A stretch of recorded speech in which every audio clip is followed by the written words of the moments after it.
Hello, everyone. Thank you all for coming to this talk, and thank you very much to Becky for being part of this Midway Words event. I'm Frances Thimann. I'm another short story writer. This is my latest collection, The Clock Museum and Other Stories. And these are a couple of earlier ones that were published a few years ago by Pewter Rose locally. I so much enjoyed that talk, Rebecca. It was so comprehensive. And it was also lovely to look at. It's so important if we're looking at things on screen now. And we all have to do so much zooming. It's really lovely to have something attractive to look at. But apart from that, it was such a good talk. I wish I'd had a chance to attend a few like that before I started out. It was absolutely comprehensive. I thought the points you made about structure, the starts and endings, and the length would be very helpful to anyone writing or studying short stories. And I loved all the quotes you gave. I particularly agree with the quote from Emma Donoghue about it being a view that comes in from the side. And I think a short story can give infinite variety, really. They can just show one sideways view, one moment of a life, or they can show a whole life. They can just describe one person's thoughts while they're cycling to work, or complex relationships within a whole family. They don't have to follow a normal plot line. But if they do, there has to be some structure. And I love the mention of a plait to combine different narrative threads. And I wondered if that was a term that you made up, because I've never actually come across that term. I thought it was lovely. Yes, yeah, it is something I'd made up. I do. When I write, I do hold visual images in my head, even with format. So when you do your first draft of a story, I imagine that as the bones of a skeleton. And then when you go back and do a later draft to shape it and to change your sentences and add beauty and characterization, I think of that as the flesh that's being added. So I just hold those images in my mind, and the idea of weaving characters' lives or different timelines together seemed to me, a plait seemed an easy way to hold it in my head. And I think it's a terrific word. And as I say, I've not come across it before, but I shall certainly use it and think about it as well. Well, feel free to pinch it. Oh, well, no, with due, no, your copyright with have to be due acknowledgement given. You have first serial rights. It's just a pithy, quick way so I could understand it, and it. I think it's a useful description, a useful metaphor for short story writing. Yeah, it definitely is. But I also love the O. Henry quote about pleasing yourself and doing what you want and not bothering with anyone else. And I suppose short stories hover between that thing of, the structure and the format and the complete do what you want, really, and they're always somewhere in between those. I loved your collection, Artifacts, which is your most recent. I loved the elusiveness, the ambiguity, which, as you said in your talk, short stories can do. I was often not quite sure what a story meant, or maybe I thought I was and then realized I wasn't. And I also like the fact that as a collection, it's very cohesive, it's very unified, but it's also very varied. And I think that's a difficult balance, actually. I think my stories tend to be too unified, too similar. But I wondered if that balance was something that you really thought about, particularly since some of the stories actually came from competitions you'd won or things you published online. So I wondered how you achieved that very good balance. Well, thank you for the comments.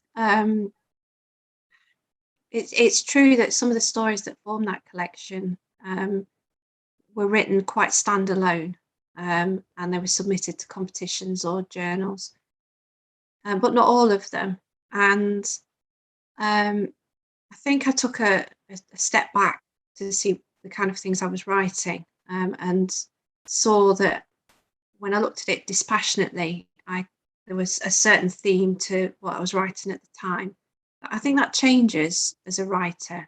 You have outside factors that change how you interpret the world. So I think you can write differently at different times of your life.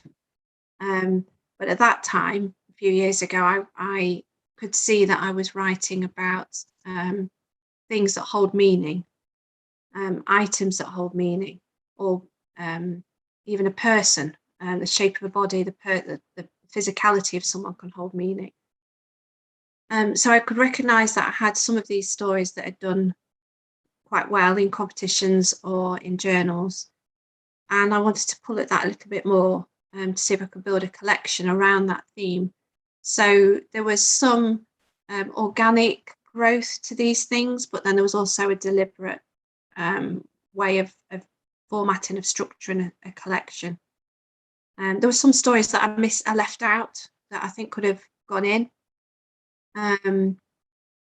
But it's the stories that I selected, I think, fit that theme of meaning in items. You know, how it resonates. How one thing can have such a deep meaning that goes beyond the tokenistic. Yeah, absolutely. No, it was a lovely mixture, I thought. And did you think about how to arrange the pieces in the collection? There was no contents list in the book, but there was in the PDF. Yeah. And I wondered if you and your publisher had come to blows about, because it's very important, isn't it? It does affect the story, how they're arranged, the collection, how they're arranged. Yeah, and I don't actually know the answer to the question why it's not in the published paperback. It wasn't that we had a discussion and decided to leave it out of one thing. I'm not sure if there was a business reason why it was left out of the paperback. But I do like contents pages. As I said in the talk earlier, having a list of stories that you can pick one out and think, oh, that looks an interesting title. Yeah, I do that. But then again, when you read the collection without the contents page, you jump right in. Yeah, and I wondered if you decided you didn't want one because you just wanted people to start and get this whole feeling of the collection without dipping in here and there. It'd be great if I could claim that was the intention behind it, but I think it'd be a bit disingenuous. But it's a happy accident if it means that you've got that immersive experience. Yeah. In terms of organising the collection, yes, there was a deliberateness that went behind that. I mean, you've written short story collections yourself, Frances, so I'm sure you can speak about your thoughts behind it. For me, I wanted to start with a strong story and finish with a strong story, and have the title story somewhere in the middle, so a point to get to for the reader. So that was why it was arranged that way. I had smaller stories scattered throughout, shorter stories, so it wasn't a bunch of short stories just in one that fit one length at one point. So it kept the reader turning the pages. Yeah. How do you, when you come to organise yours, how did you approach the Clockwork Museum? Well, I go over and over it again, trying different orders, never really perhaps being entirely satisfied.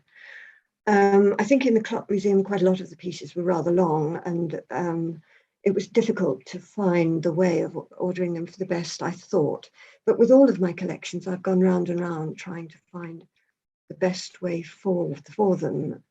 And the editor or the publisher always, it's always a very difficult thing.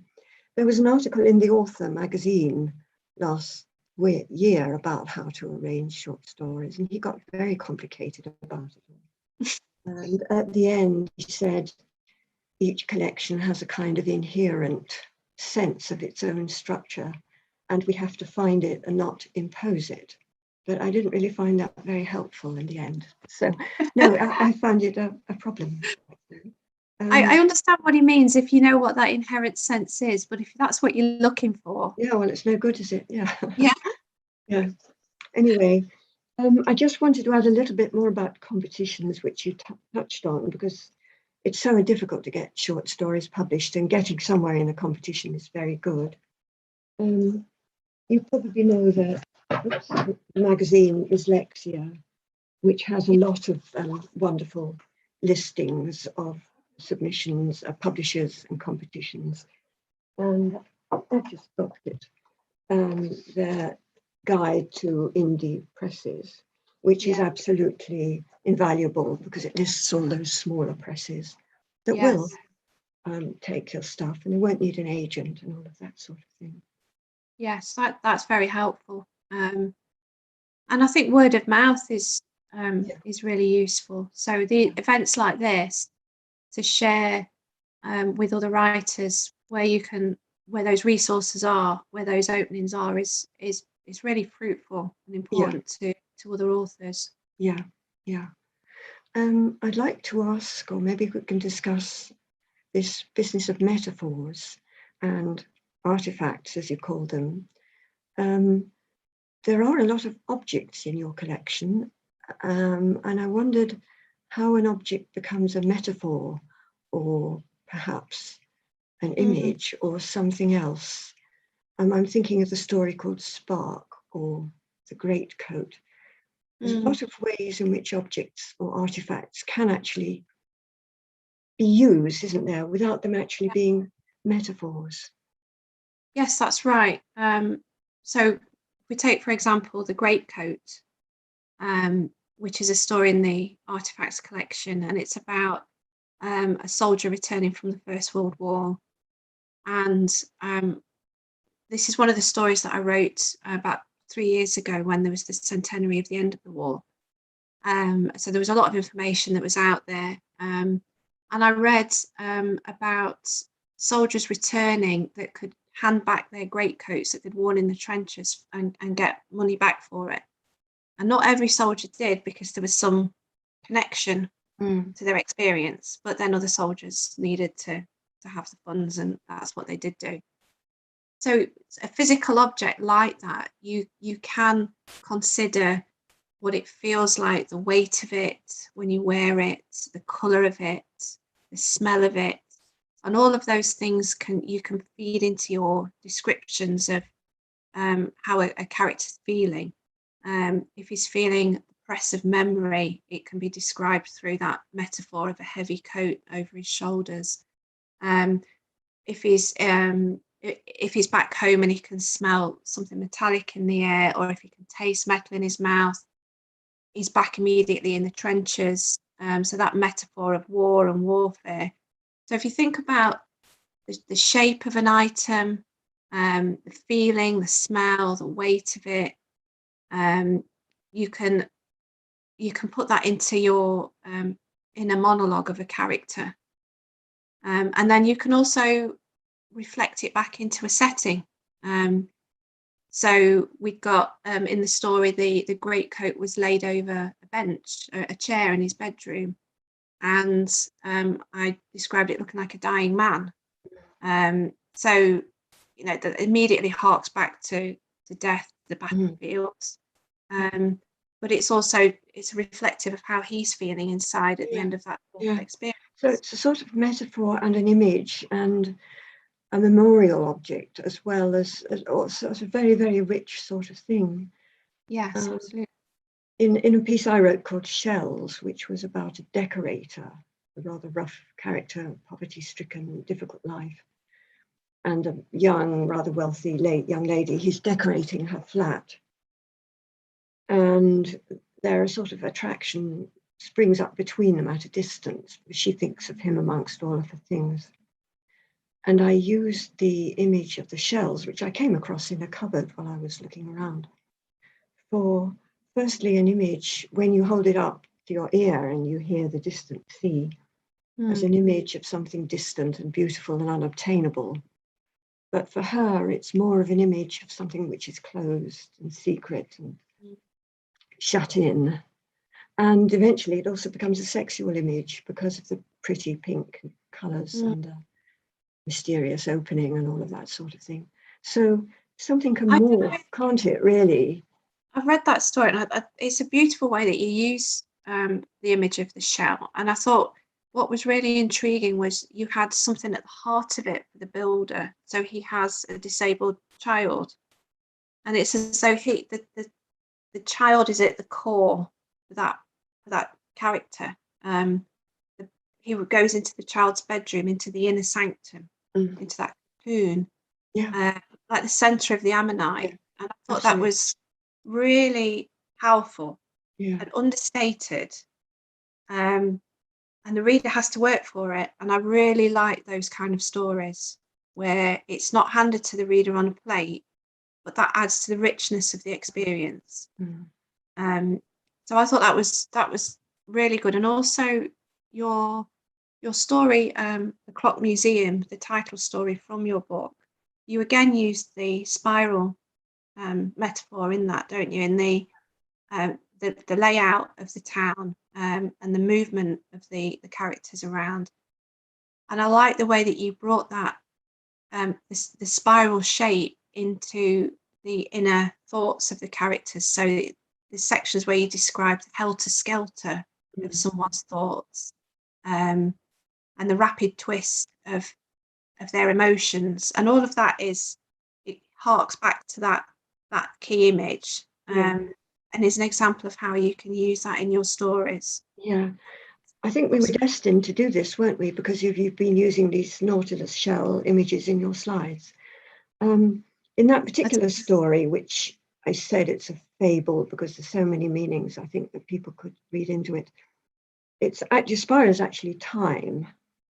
And as we develop as humans, we become more knowledgeable and cultured and civilized, know more, go up and up and up. But there's also a spiral down. And I was writing that at the particular time of the Middle Eastern, one of the many Middle Eastern wars, and thinking that the peoples who built all those wonderful things that we love, the museums and the ziggurats and the temples and the palaces and the mosques, are the very same peoples now who are destroying them. And that's why the person changes from first to third. But there's a lot of things people tend to see differently in that story, which is fine. It's interesting. It's interesting how readers interpret your work in a way that you maybe didn't consciously set out. We all do it. I mean, I've got a background in English literature and done lots of close reading of classic texts that I've read things and suggested interpretations that quite possibly the author didn't mean, but it takes on an extra life, I think. It does. It's not yours anymore. I used to get annoyed or cross with people if they didn't get my meaning, and I thought maybe it's my fault I've not made it clear, or I should write a long footnote about it. But I guess once it's out there, people can see anything at all in anything, and it depends on them much more than on oneself as to what one has written. Absolutely. Yeah, there's an element of having to let go. Yeah. And that's what literature's all about, isn't it? We all read stuff and take what we want and can and need. We've had a question, Frances. So the question is, why do we think short stories are seen as perhaps not fashionable as longer works, or as fashionable as longer works? Is it because the reader maybe has to do more work? Do you want to take that one? No, you go ahead and then I'll contradict you. I'm sure you will. Well, first of all, I think short stories are not seen as unfashionable, in my opinion. And I think there may be the sales are not anywhere near as novel sales. But somebody like Alice Munro winning the Nobel, I think is a key example of why short stories are really valued. And writers like Catherine Mansfield, who come down the age, and who's revered in New Zealand, shows to the strength of short stories. But and I don't necessarily think it's because they need to do more work or more interpretation. It's a very different form. You don't have the space to do loads of backstories in short stories as you would do in novels.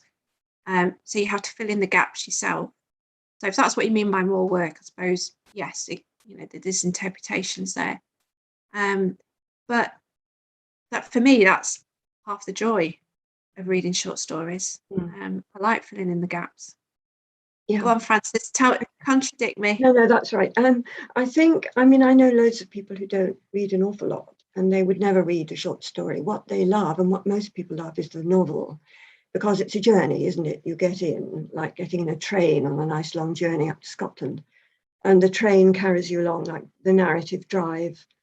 And while you're enjoying the scenery and so on, meeting some nice people, learning some interesting things, you're being carried along. And I think with a short story, it doesn't carry you anywhere, really. It maybe only takes you 5 minutes or 10 minutes. And I think people like that quality of immersion in a novel. And yes, that's probably less effort. But I think this is also quite an English thing. I think in America, I think also because of our competitions or our publishers, perhaps we tend to go for the shorter story, 2,000-3,000 words. I think in America, they do actually often go for much longer stories. And I think you mentioned Anthony Doerr. I can think of 2 American stories which actually changed history. I was going to come on this later. One of them is the famous Yellow Wallpaper.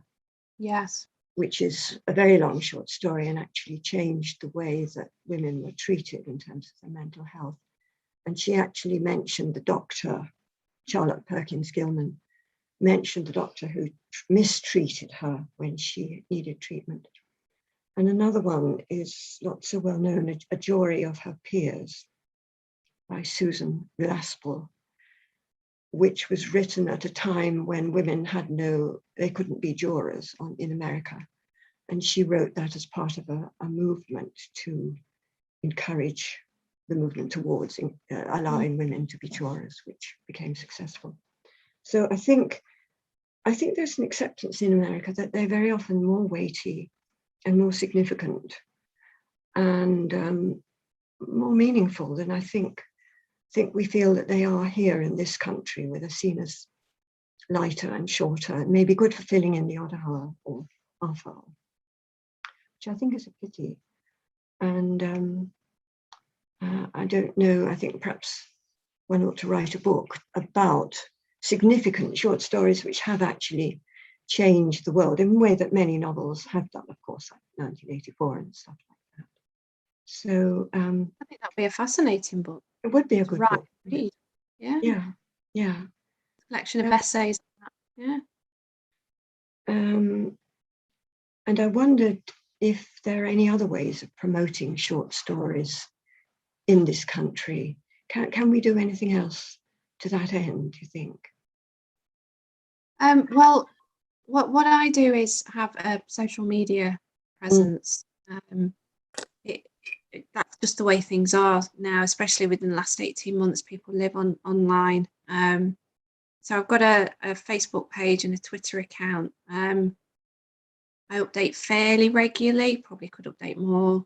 But it is actually a useful vehicle of sharing links to stories that have been published or sharing news about what's happening. Yeah. To resharing opportunities and building that network and supporting other writers. Writing Twitter is actually a really lovely place. Right. I know Twitter can be scary and in the wrong hands, can. Yeah, as we know. Yeah. Frightening. Yeah. But writing community is so supportive, and they do tweet out opportunities, or writing friends would tag you if they think an opportunity is interesting to you. So online seems to be it's a big yeah. That's very interesting. I was going to ask you, as I'm afraid I'm complete way behind really with things like social media, and I really must get there. And I was going to ask you which you thought would be the best.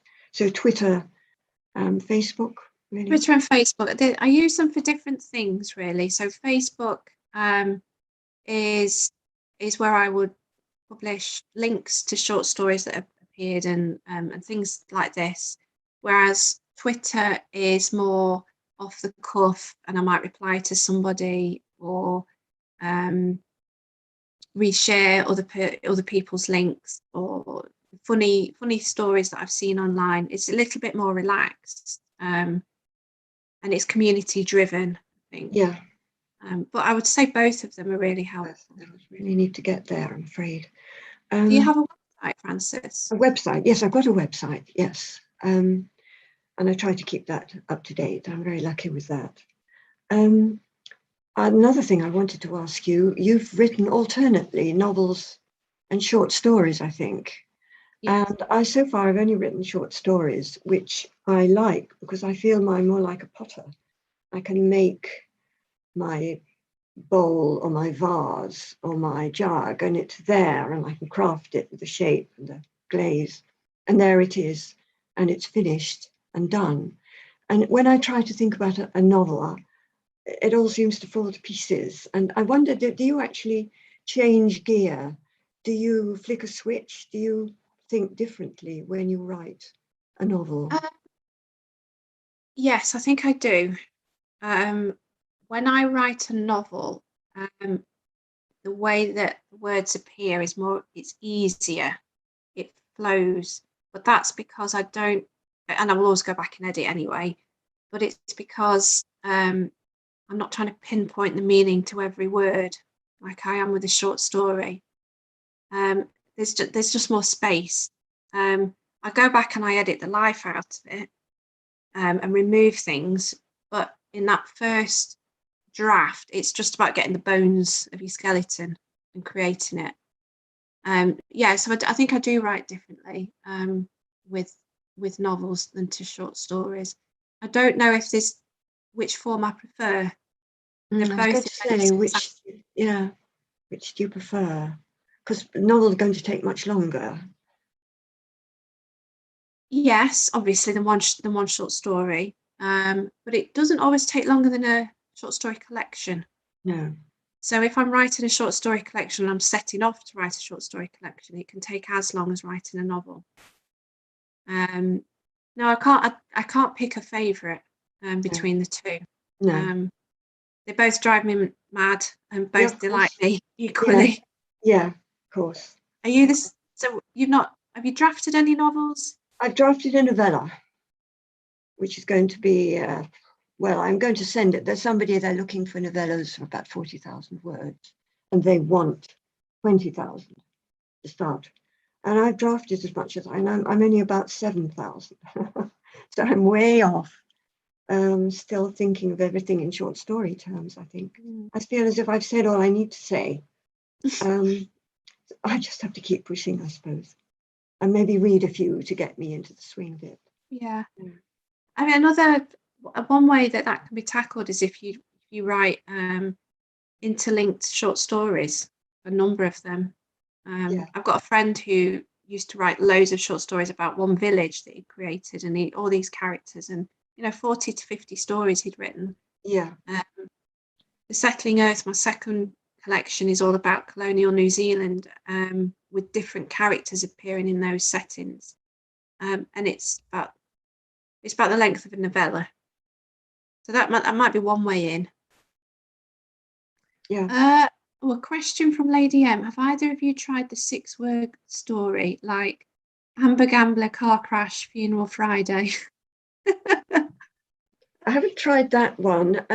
I think I remember going to a talk from John McGregor and saying that the shortest story he'd ever find was 6 words, but there's one in his collection, which I think is 9. I'm going to read it to you. Okay. It's called Fleeing Complexity. The fire spread quicker than little bastard was expecting. 10 words. Oh, this was a long, long time ago. Before, sorry, my cushion's falling over. A long time ago, before there were any flash fiction at all. I mean, he was way ahead of the game. Oh, brilliant. But he did mention a 6-story story that he knew of. Yes. You mentioned, I think we're getting onto this really now. Do you have any other favorite short story writers that you haven't mentioned already? What else do I love? I mean, I do love Sarah Hall. I know I did mention her. I think she's a breathtaking writer. She's a short story writer and a novelist. Mm-hmm. And if you have the opportunity to read Hall's Water by Sarah Hall, take it, because it's an astonishing book, and it'll leave you breathless with the way she describes the landscape and relationship. Love her. I've read her The Carhullan Army. Yes, which I like very much. But you mentioned The Lady into Fox, which Mrs. Fox, which won the BBC. But maybe I shouldn't mention this, but she took the story of that. It's not an original story. There's a novella by, I think it's an Edwardian novella by David Garnett called Lady into Fox. And it is exactly that story. And when she was asked by somebody in the BBC if she'd read it, she said she'd heard of it, but she hadn't read it. And I don't understand that. I don't understand that at all. But anyway, yes, she is a good writer. Okay. So a question from Anne Goodwin about collection titles. How do you decide? Yes, we sort of talked about that before. I think you tend to, there's 2 things really. One is a good title. What makes a good catchy title without being laborious or too short. And also it's got to be one somehow which does represent the story as a whole. Yeah. It's really quite difficult. I'm looking at John McGregor's, and in fact, it's a very, very ungainly. This isn't the sort of thing that happens to someone like you, which isn't even the title of one of the stories. It's something that somebody says. Yeah, it's quirky, but I would find that hard to remember. Yeah. I read a brilliant novel a few years ago, and it's something like Up Loud and Outrageously Close, or Dangerously Close and Outrageously Loud. I've heard of that, yeah. Yeah, and it was an absolutely fantastic novel. Fantastic. Yeah. I mean, so beautiful and so moving. Yeah. I can't remember the exact title, and that frustrates me. Yeah, I know the one you mean. I think there isn't an answer. Some people might like a simple one word title. I think John McGregor goes for complexity in spite of that little story I read out. But I think it has to be representative of the collection as a whole in some way or other, if you can make it so, really. But it's a very good. But yours, of course, was spot on, artifacts. And of course, it is exactly about that. What metaphors or objects or artifacts is a lovely title. Funnily enough, I find my short story collections much easier to name than I do the novels. Really? And I think that's because I'm aware of the theme so strongly in the short story collections.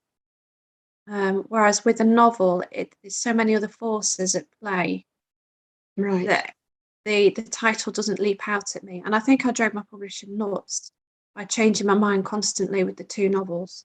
And until the end, she steered me in a particular direction. Yeah. Which I'm glad she did.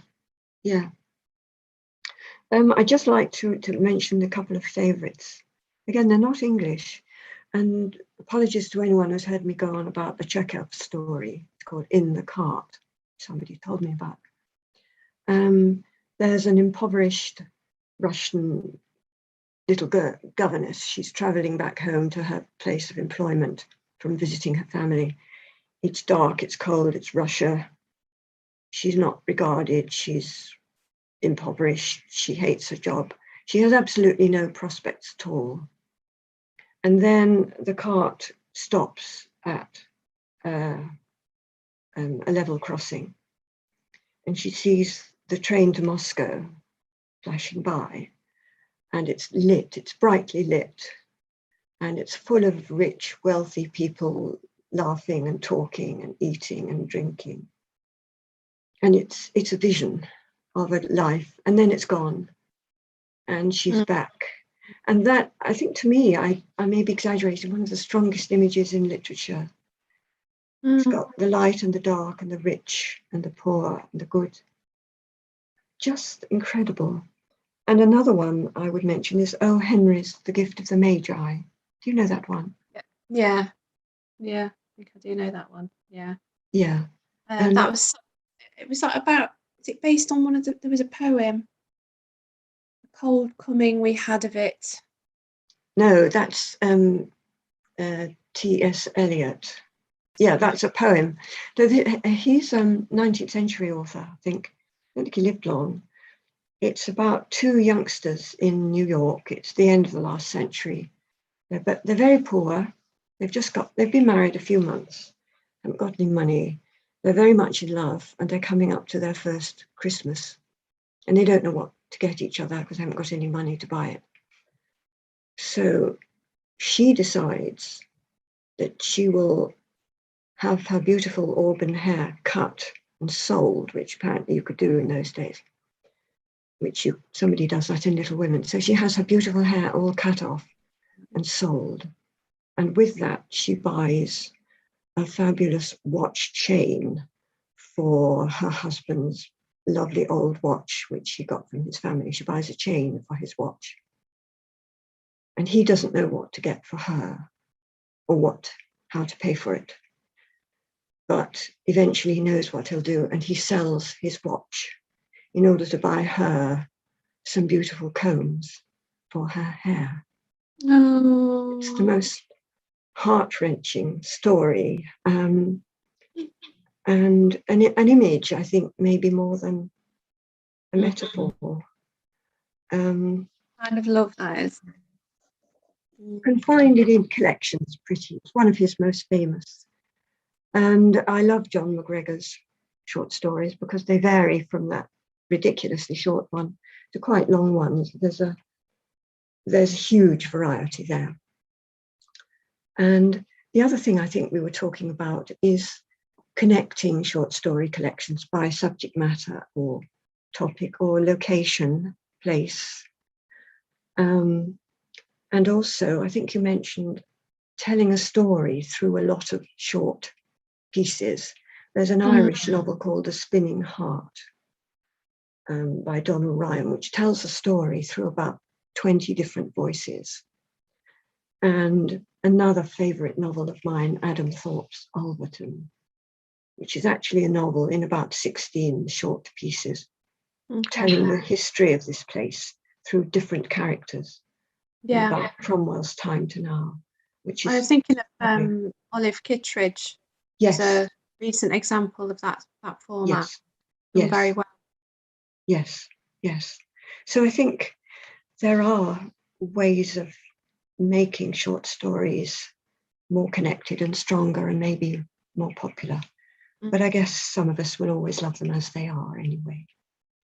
Don't know if we've got any more questions. No, and I think we're at the time we were instructed to finish. Desist. Yes. Yeah. Desist. Yes. Desist. Yes. So thank you, Frances, for steering this. I've really enjoyed it. Thank you for coming, and as I say on the radio all the time now, and it's been lovely to get to know you and your work. And thank you very much for hosting it to Felicity and Middleway Words, of course. Thank you very much, everyone. Thanks, Anne. Thanks.